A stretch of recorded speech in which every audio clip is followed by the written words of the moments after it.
This little girl's name is Mai. Her mom had to go out to buy some things, so she told Mai to stay home and play, warning her not to go outside. Little Mai was very obedient. She just stayed home playing hide and seek with the neighborhood kids. She looked everywhere for a hiding spot, but her friends had already claimed all the good ones, so Mai was forced to find somewhere else. At the supermarket, Yoshi heard people whispering about a suspicious character appearing around the neighborhood. Feeling anxious, she rushed home as fast as she could. But who would have guessed that when she got there, Mai and the other kids were nowhere to be found. Asking the neighbors, she learned their kids had gone home long ago, but no one had seen Mai. Her husband, Suzuki, heard the news and rushed home in a panic. That very night, Yoshi reported her missing daughter to the police. While taking the tablecloth to the laundry, Yoshi noticed the washing machine was unusually full. She looked inside and let out a horrified scream. Turned out Mai had hidden inside the washing machine, got stuck, and suffocated to death. A year passed, but the pain didn't fade even a little. Yoshi was so traumatized that she got rid of the washing machine and didn't dare buy a new one. She joined a support group for parents who lost children, but every time she opened her mouth, she would burst into uncontrollable sobbing, speaking in jumbled, incoherent sentences. Clearly, she was still too obsessed with Mai's tragic death. Mai's grandmother came to visit and found the house cold and messy. Mai's room had been kept exactly as it was when she was alive, and no one dared to touch it. Seeing this, she advised Yoshi to hold a memorial service for Mai at the sacred temple, hoping the child's soul could rest in peace. While Yoshi was hesitant and thinking it over, a sudden gust of wind snatched a flyer right out of her hand. She frantically chased after it, but every time she got close, it flew further away. It led her all the way to a bustling antique market. When she finally grabbed the paper, Yoshi suddenly looked to her side. Inside a box covered in talismans was a doll that looked exactly like little Mai. That evening, Suzuki saw his wife smiling as bright as a flower, so he felt happy too. But who would have guessed that, sitting at the dining table was a doll? Yoshi happily showed off that she bought it for a pretty high price. And this doll looked way too human, especially its soulful eyes, which made Suzuki curious enough to examine it for a while. Since getting the doll, Yoshi became noticeably cheerful and bright. She carefully trimmed its nails, wiped its face, and cut its hair to look exactly like Mai when she was alive, treating it just like her lost daughter. That night, her husband was terrified to see a carbon copy of Mai in the house. Yoshi took the doll with her to her therapy session. Although her husband was worried, the doctor explained that this is called doll therapy, and it can be helpful for the emotional recovery process. Just like stuffed animals can help people get over the pain of losing a pet. Since this therapy is scientifically recognized, the doctor advised him not to worry too much. From then on, Yoshi took Mai shopping, then out to the beach for walks and photos. The couple and the doll were just like a happy family of three. Suzuki was very relieved to see his wife had truly overcome her grief. The proof was that she had just bought a new washing machine. Life went on peacefully like that, until one day Yoshi discovered she was pregnant. Not long after, she gave birth to a healthy baby girl and named her Mai. From that moment, the whole house revolved around the baby, and the doll was pushed to the sidelines. The photos on the wall were replaced one by one, as if the past never existed. Actually, Yoshi didn't intentionally throw the doll away. She just naturally forgot about it. One day, accidentally seeing the doll lying among a pile of stuffed animals, she placed it next to Mai in the cradle, as if it were the big sister watching the baby sleep. Unexpectedly, a moment later, there was the sound of a baby screaming. Yoshi and her mother-in-law panic-rushed into the room. Before their eyes, the doll was lying on top of Mai. The baby's neck was scratched and bleeding because a lock of hair was wrapped tightly around her skin. No one understood what had just happened. In a panic, Yoshi and her husband immediately put the doll back into its old box and hid it deep inside the closet. In the blink of an eye, 5 years passed. Mai was now an active and curious 5-year-old girl.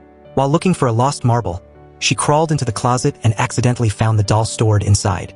Mai named it A and insisted that her mom let her play with it. Yoshi noticed the doll's hair and nails seemed to have grown longer. She shuddered for a moment but quickly brushed it off, thinking she was just overthinking.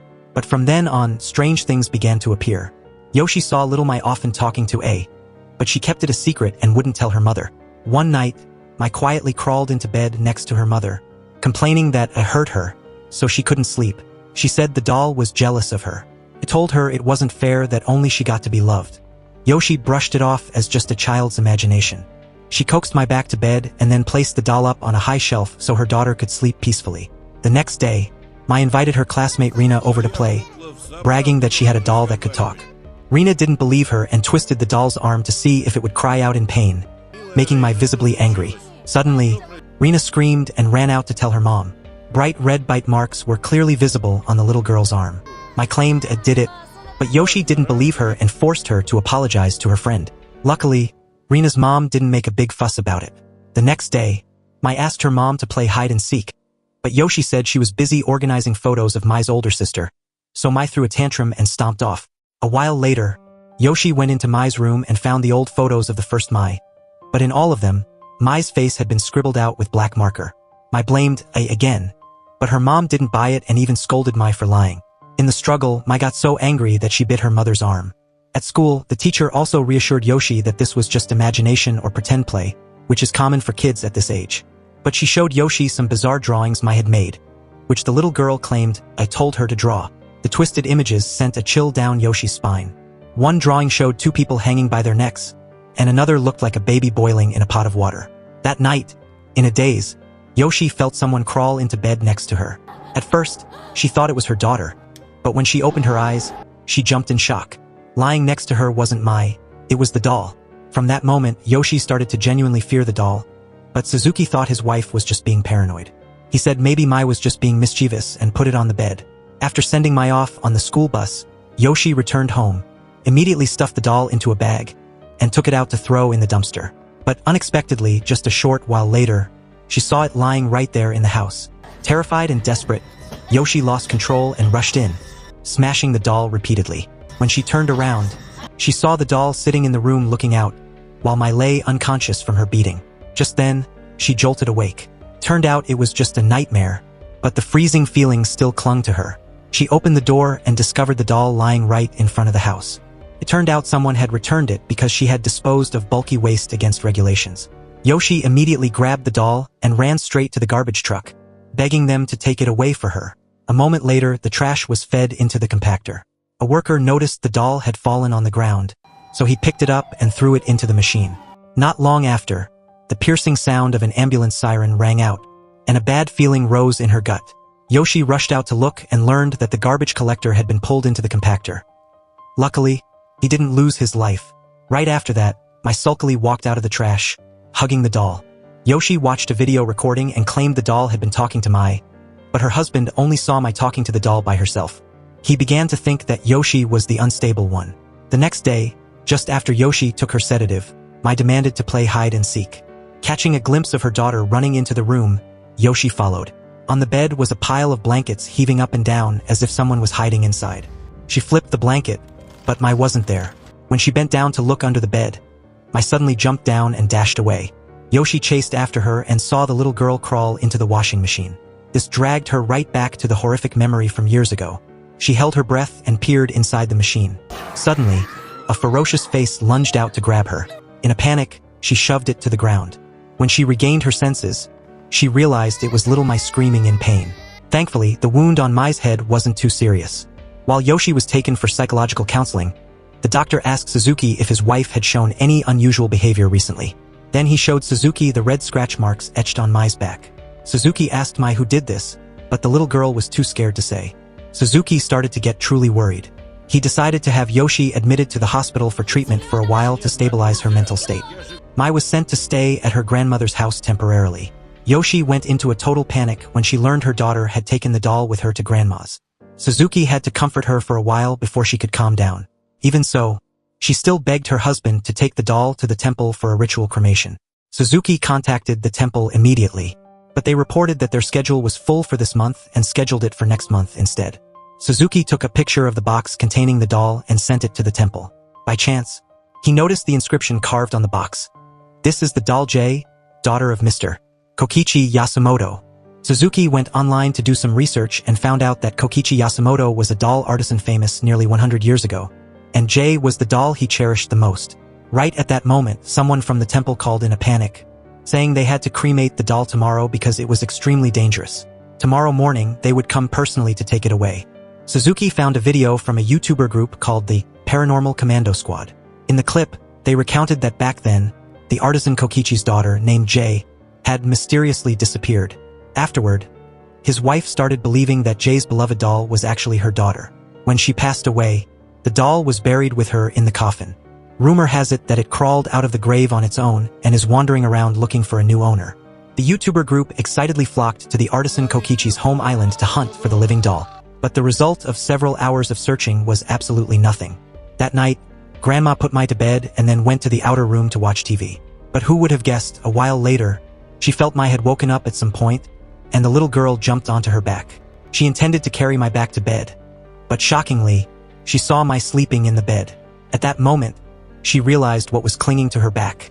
It wasn't her granddaughter, it was the doll. Grandma was so terrified that she immediately locked the doll in the storage room and called Suzuki. With a trembling voice, she told him that this doll seemed like a living person. Suzuki reassured her that she just needed to wait until tomorrow. The temple would come to take it away for cremation. Hearing that, Grandma felt temporarily relieved. Suzuki rewatched the video of Mai talking to the doll. In it, the little girl mentioned A's hometown in the Kurakawa district, Niigata Prefecture, which just happened to be the hometown of the artisan Kokichi. The name J has several different pronunciations, and one of them is A. These eerie coincidences sent a chill down Suzuki's spine. He immediately drove like a madman to his mother's house, while calling her to tell her to watch Mai very closely. As soon as he hung up, Grandma heard a rattling noise. It turned out the storage room door was banging open and shut. She tremblingly opened the door and discovered the automatic robot vacuum was the culprit. But the problem was, the doll had vanished. She rushed into Mai's room only to find the bed empty and the window wide open. She panicked and ran outside to find her granddaughter. A passerby said they had just seen two little girls holding hands walking on the nearby bridge. She ran there and saw a silhouette that looked like Mai sitting on the bridge railing. She called her granddaughter's name while tiptoeing closer. Unexpectedly, the little girl suddenly jumped down. When Suzuki arrived, Grandma wasn't home. Only Mai was standing silently in the garden holding the doll, with a red stain like blood on her mouth. He asked where Grandma was, but Mai just stared at him blankly without saying a word. He hurriedly stuffed the doll back into the box and put it in the trunk of his car. Right at that moment, the police brought Grandma back. She was still in a state of panic, only stuttering that she was pulling her granddaughter down from the bridge railing when, suddenly, she was bitten by something. The police extracted video from a nearby surveillance camera. In the grainy footage, she ran over to hug a little girl on the bridge railing and pull her down. Just a few seconds later, another little girl suddenly lunged at her, causing her to stagger and fall. Suzuki guessed that it was Mai who had bitten Grandma, but he didn't dare breathe a word to the police. When they got home, Suzuki noticed the bite mark on Grandma's arm. The bite force was so strong it even snapped her watch strap. He immediately took the watch strap into the room and pried open Mai's mouth to compare the break with the little girl's teeth. Just then, Mai opened her eyes and screamed loudly. The next day, a guy from the temple arrived to take the doll away. He carefully wrapped the doll tightly in a cloth and placed it back in the box. Suzuki wanted to ask about the doll's history, but the guy just gave vague, dismissive answers. At exactly 10 a.m., Suzuki was at the temple to witness the ritual with his own eyes. Not just but many other dolls were to be cremated today. 2 grand masters solemnly chanted prayers for the departed souls, while the others lit the fire. The flames quickly flared up, swallowing the pile of dolls, sending them back to dust and ashes. Suzuki filmed the scene and showed it to his wife to put her mind at ease. But neither of them suspected that A had not been cremated at all. The buzzcut guy knew the history of doll, so he secretly swapped it with a different one and took A to an antique shop to sell it. The shop owner examined it carefully and confirmed it was indeed a work by the artisan. He appraised it at around 100,000 yen because the doll was missing its original kimonos. The guy scoffed at the low price, so he grabbed the doll and headed to another shop. Unexpectedly, on the way, he was suddenly overcome by intense nausea. Clumps of soaking wet hair spewed endlessly from his mouth, and he staggered and fell down the escalator, unconscious.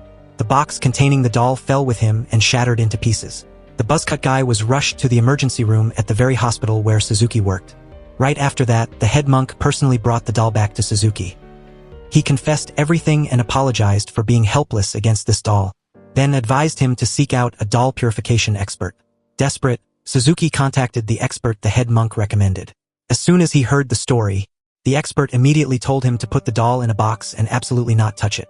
But the problem was that the box was broken, so the expert instructed him not to let anyone touch the doll until he arrived. But as soon as he hung up, a colleague innocently picked up the doll and hugged it, causing Suzuki to panic. She said she heard a rattling sound coming from inside. Suzuki tried shaking it gently, and a white object fell out of the doll's mouth. It looked exactly like a child's tooth. Even though he knew it was absurd, Suzuki still asked his colleague to x-ray the doll. The result sent a chill down both their spines. Inside the doll was a complete skeleton of a child. Just then, Yoshi arrived and saw everything. The police officer didn't believe in ghost stories, so he demanded to confiscate the doll for investigation. Suzuki was so exhausted he agreed to hand this burden over to him. Just as they were leaving, the doll purification expert, Kanda, arrived. Kanda warned that this was not something the police could handle. But of course, the police officer didn't believe him at all. When he learned the officer planned to take the doll to the forensic lab, Kanda told Suzuki and his wife to follow them. At the very least, they had to ensure the doll was transported to a safe place. On the way, Kanda affirmed that what they experienced wasn't delusion or autosuggestion. He pointed to the talismans drawn on the outside of the box and explained, "Normally, amulets are created to protect the owner, but these talismans were written for the doll inside. Therefore, you have to reverse them to read the text. Let the mystical power surround and return to its origin." Kanda said it was a form of curse reversal used to imprison whatever was inside. Right at that moment, they were forced to stop at a red light. The police officer continued into a tunnel, turned his head, and suddenly the doll was gone. Then, unexpectedly, a little girl appeared right in front of his car. He panicked, got out to check, but saw no one. When he bent down, only then did he see that the little girl had been pulled under the wheel, and he hurriedly reversed the car to save her. When the three of them, Suzuki, Yoshi, and Kanda, caught up, they saw the police officer kneeling on the ground, hugging the doll, sobbing uncontrollably like a madman. Kanda quickly went behind him, chanted a spell really fast, and then delivered a palm strike to the officer's back, silencing him instantly. Then Kanda immediately stuffed the doll into a special suitcase, locked its entire body tight, and sealed it thoroughly. Kanda turned to tell the couple they had to go with him to meet a doll collector, someone who had researched the artisan Kokichi Yasumoto very deeply. Perhaps he could provide a clue to end this curse. As soon as he saw, the collector confirmed with certainty that this was indeed a doll created by Kokichi Yasumoto. Then he began to recount a story he had personally witnessed from his time as a police officer in a village in Niigata Prefecture. That year, a man claiming to be Kokichi Yasumoto came to the station to turn himself in, and what he recounted was hard to believe. The villagers said his daughter, had gone missing, but he insisted that wasn't true. I was born so frail she couldn't leave the house. His wife, out of too much love for her child, sought death together with her, but the attempt failed. Only died, while the wife survived. To cover up his wife's crime, Kokichi did things no one dared to imagine. He covered A's bones with a layer of clay, implanted hair and fingernails for the little girl, and created what he considered the most beautiful doll he had ever made. Later, following his wife's dying wish, the doll was placed in her coffin and buried on the island. The collector recounted that he had gone to the island to verify the story. The wife's grave was still there, but inside were only her remains. There was no trace of the doll. Around that time, Kokichi's dolls were selling for very high prices. Someone must have dug up the grave and stolen it. Yoshi asked Kanda to help return the doll to its mother, and she wanted to go along too. As a mother herself, Yoshi believed that A and Teiko must be longing to see each other again. Kanda reminded them that Kanajima Island had long been considered a haunted place. Suzuki immediately remembered the Paranormal Commando Squad. He said that the group had gone to the island to search without encountering any trouble. But Kanda rewatched the video and instantly noticed something unusual. In the group that set foot on the island, one person was wearing a red shirt, but when they left, that person had vanished. Yet the total count was still 5 people. That night, the 3 of them went to a small town near the island and rented a dilapidated inn. Not waiting for morning, Kanda immediately conducted a ritual to locate the grave right in the middle of the night. He spread a map out on the floor, placed a weight attached to a string over it, and began murmuring incantations. The weight suddenly moved on its own, slowly circling over the map before coming to a complete stop at one point. But that wasn't enough. Kanda asked Suzuki and his wife to scan that area, enlarge it 3 times, and print it out to pinpoint the location more precisely. They were supposed to do this one more time, but suddenly the entire house shook violently as if there were an earthquake. Kanda panicked and slammed the suitcase shut, locking the doll inside. Right after that, the candlelight flickered out and the power cut off. The room was plunged into thick darkness. Following Kanda's instructions, Yoshi hurriedly took out her camera. In the flashing strobe of the camera light, they discovered the doll, with a twisted, ferocious face, had escaped. Thanks to Yoshi continuously flashing the light, Suzuki pinpointed the doll's location and quickly grabbed it, stuffing it into a cloth bag. Kanda immediately slapped a talisman onto the bag, but he was still knocked flying by the doll. Luckily, the power suddenly came back on. Only then did the doll stop struggling. But just now, Kanda had been impaled through the foot by a nail. He had to admit he had underestimated the doll. Because of his injured foot, Kanda couldn't continue the search for the grave. He was forced to hand over the remaining responsibility to Suzuki and his wife. Before being taken to the hospital, he gave Suzuki a metal detector, because there used to be a custom of burying 6 coins with the coffin. If they just found the coins, they would find the grave. To get to the island, there was only a single sand path. Every day when the tide receded, the path would be revealed, and they had exactly 2 hours to get back. If they delayed, the path would disappear completely. The couple followed that path, carrying the doll onto the island. It didn't take too much time for them to find the area believed to be Taiko's grave. Suzuki turned on the metal detector and swept around, but there was no signal. Meanwhile, the tide was rising rapidly. They only had about 30 minutes left to get off the island. Just when both were almost in despair, the detector suddenly beeped. The couple immediately started digging frantically. Finally, Taiko's grave appeared. After confirming it, they clasped their hands in prayer and gently placed the doll down next to its mother. Right at that moment, Yoshi dropped Mai's photo into the grave. Suzuki urged his wife to leave immediately, but Yoshi still tried to reach down to retrieve the photo and ended up falling in. At the same time, ash from the incense fell onto the cloth bag wrapping the doll, causing it to catch fire. When the talisman stuck on the bag burned away, that was the moment the ferocious doll escaped. Yoshi panicked and tried to climb up, but the doll grabbed her leg and pulled her down. Thanks to Suzuki's help, Yoshi managed to escape. Suzuki hurriedly slammed the grave lid shut, thinking they were safe. But who would have guessed? The doll grabbed Yoshi's hair and pulled her down. In a life-or-death moment, Yoshi quick-wittedly smashed the photo frame and used a shard of glass to slice off her hair. Thanks to that, she escaped death by a hair's breadth. Only then did the couple dare to breathe a sigh of relief. When they both returned home, Little Mai joyfully ran out and hugged her mother tight. But the embrace squeezed tighter and tighter, so tight that Yoshi couldn't breathe. She panicked and grabbed a mirror to look, only to realize the thing hugging her wasn't Mai. It was the ferocious doll. At the same time, Suzuki saw Mai trapped inside the washing machine, but the door wouldn't open. He panicked, grabbed a shovel, and smashed it repeatedly to save his child. But it turned out that all of that was just a hallucination. In reality, Yoshi was still trapped inside the grave. It wasn't until Suzuki smashed the washing machine door and pulled his child out that he finally realized what was happening. The little girl pulled him over to where Yoshi was being strangled by the doll, gently removed the doll from Yoshi, and then dragged it away. Yoshi called out, telling her to wait a moment, but the little girl just shook her head and dragged it away into the darkness. Yoshi tried to chase after them, but Suzuki managed to hold her back just in time. In that exact moment, she actually escaped from the grave. Perhaps it was Mai's spirit that saved her parents one last time. Suzuki and his wife returned home with Mai. Everything looked like a perfect, happy ending. But Mai's grandparents sought out Kanda, telling him that they hadn't been able to contact Suzuki and his wife for over a week. When the 3 of them arrived at the house, they saw 3 portions of food on the dining table. 2 portions had been eaten, but Mai's portion was left completely untouched. Kanda discovered something even more horrifying. In the video clip of Mai talking to the doll, it seemed like A was demanding to swap mothers with Mai, but Mai had firmly refused. Turns out A hated her own mother because she used to beat her constantly. They should never have brought A back to her mother. Meanwhile, Suzuki and his wife were happily taking their daughter for a walk, completely unaware that the doll had taken Mai's place. Who knows when? It turns out that from the moment they left the island, Suzuki and his wife had been psychologically manipulated by the doll. There was no escape at all.